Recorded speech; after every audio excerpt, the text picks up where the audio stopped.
হে everyone, আজ 15ই December, দিদির বিয়ে। আর এই বিয়েটার জন্য না অনেক দিন ধরে অপেক্ষা করছিলাম, কবে আসবে। আর ফাইনালি দেখো চলেই আসলো।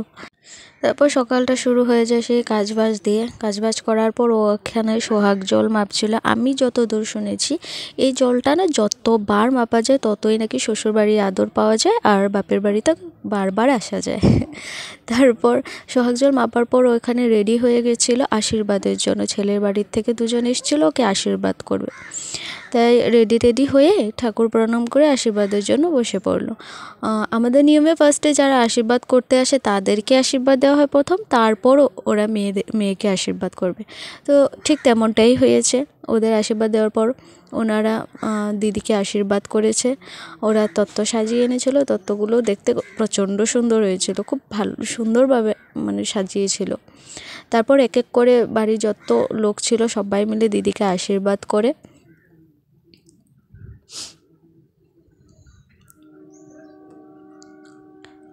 মামা মামি মা বাবা সবাই আশীর্বাদ করে। আর এখানে তত্ত্বগুলো সাজিয়ে রেখেছিল ওর পাশেই, তাই একটু ভিডিও করে নিলাম। তারপর আশীর্বাদ হয়ে যাওয়ার পর আমরা এখানে জল ভরার জন্য রেডি হয়ে জল ভরতে বেরিয়ে পড়লাম। একটা পুকুরের সামনে গেলাম জল ভরার জন্য। আর এখানে সবাই ইয়েলো কালারের ড্রেস পরেছিল, আমি নিজেও ইয়েলো কালারের শাড়ি পরেছিলাম। আমার ভিডিওটা করা হয়নি, বাকি সবাই ভিডিও করেছিলাম। তারপর বড় যারা লোক ছিল মা মামি সবাই মিলে জল ভরতে চলে গেলো। আমি পেছন দিক থেকে দাঁড়িয়ে দেখছিলাম, এনজয় করছিলাম আর ভিডিও করছিলাম। খুব ভালো লাগছিল দেখতে। জল ভরা হয়ে যাওয়ার পর এখানে সবাই মিলে ডান্স করছিল। আমিও ডান্স করতে পারিনি, শুধু ভিডিওই করে যাচ্ছি। একে তো ব্লগের জন্য, একে সবাইকে দেখানোর জন্য। তারপর জল ভরে চলে আসলাম, জল ভরে বাড়িতে ফিরছিলাম।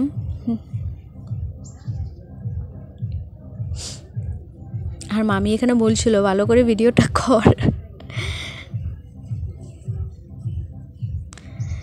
তারপর জলভরে আসার পর আমরা একটু ভবনে গেছিলাম। অ্যাকচুয়ালি ওখানে কুঞ্জটা সাজানো হয়নি, তাই আমাকে আর দিদিকে বলা হয়েছিল যাতে আমরা তাড়াতাড়ি গিয়ে কুঞ্জটা সাজিয়ে আসি। তাই কুঞ্জটা সাজাতে এসে দেখি পুরো ফাঁকা, তখন মানুষ আসেনি, তখন দুপুরবেলা ছিল, তাই একটু ভিডিও করে নিলাম।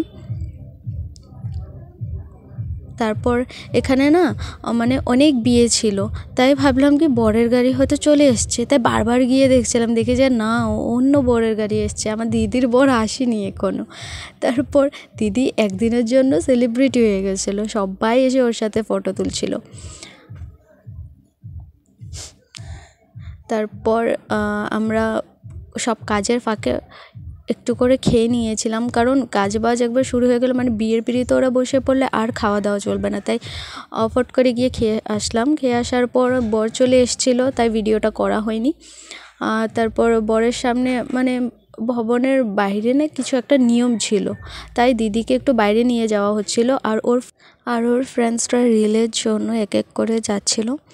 তারপর বাইরে যাওয়ার পর প্রদীপ দিয়ে ওর বরের মুখটা দেখে, যেটা নিয়ম ছিল, আমি নিয়মটা ঠিকঠাক জানি না।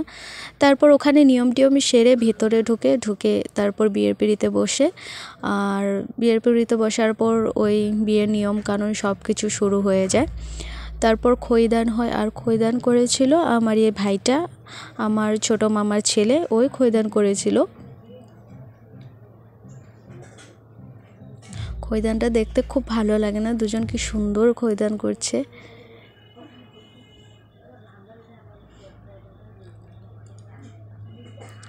তারপর খৈদান হয়ে যাওয়ার পর তারপর সিঁদুর দান। আমাদের নিয়মে সিঁদুর পরানো হয় শ্রী আংটি দিয়ে, একটা আংটি দিয়ে পরানো হয়। যাদের এই নিয়মটা আছে তারা খুব ভালো করে জানবে যে শ্রী আংটি দিয়ে সিঁদুর দান হয়।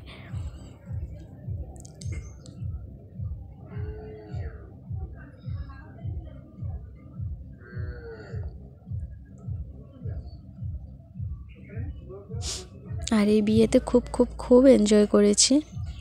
তারপর সিঁদুরদান হয়ে যাওয়ার পর ওদের 7 পাক হয়। আর বিয়ের সব কিছু নিয়মকানুন শেষ হয়ে যাওয়ার পর, 7 পাক হয়ে যাওয়ার পর তারপর হয় খেলা শুরু। তারপর এখানে কড়ি খেলা হয়। তারপর এই চালটা, সামনে যে চালটা দেখতে পাচ্ছেন সেটা দিয়ে চাল মানে ভাত বানানো হয়। ভাত তো বানায় না, জাস্ট চাল দিয়ে বানানো হয়। তারপর এখানে একটা গামলাতে ও মোটকের যে ছোট ছোট টুকরো দিয়ে জলে ছাড়া হয়, আর এটাতে বোঝা যায় যে বর বউকে কতটা ভালোবাসবে। তারপর সব সারার পর সকালে আরম্ভ হয়ে যায় বিদায়।